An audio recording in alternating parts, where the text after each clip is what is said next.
25 aprile, anniversario della liberazione, 1° maggio, festa del lavoro, giornate che la CGIL commemorerà nelle piazze della Marca.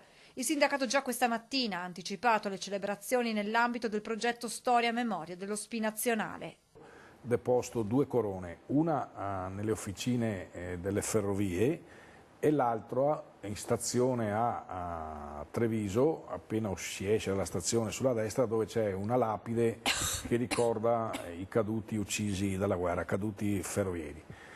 Quelli che tra l'altro hanno anche aiutato la resistenza, hanno aiutato anche a salvare molti ebrei che erano perseguitati dai nazifascisti.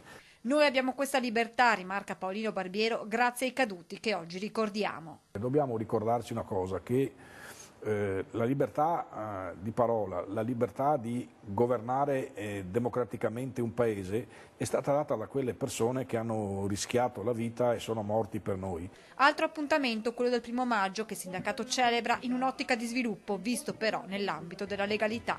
Abbiamo visto che sulla questione della legalità, in una regione, in una provincia dove si pensava che fossero tutte rose e fiori, così non è, ci sono molte spine, quindi bisogna tenere alta l'attenzione alla legalità. L'appuntamento sarà dalle 11 in Piazza dei Signori a Treviso. In concomitanza dal Battistero del Duomo partirà il Gran Premio dei Camerieri che la CGIL torna a sostenere. Un appuntamento che risale agli anni 50. Questa manifestazione rappresenta, spiega Barbiero, uno spaccato di come sia cambiato il mondo del lavoro. Basta guardare le foto del 1950, i camerieri erano tutti uomini. Basta andare adesso in un ristorante, in una pizzeria o in una mensa e si vede come non ci siano solo gli uomini, ci sono le donne, non ci sono solo italiani, ma ci siano anche stranieri. E quindi capire che nel mondo del lavoro e nella società ci sono cambiamenti e i cambiamenti vanno gestiti, vanno difesi.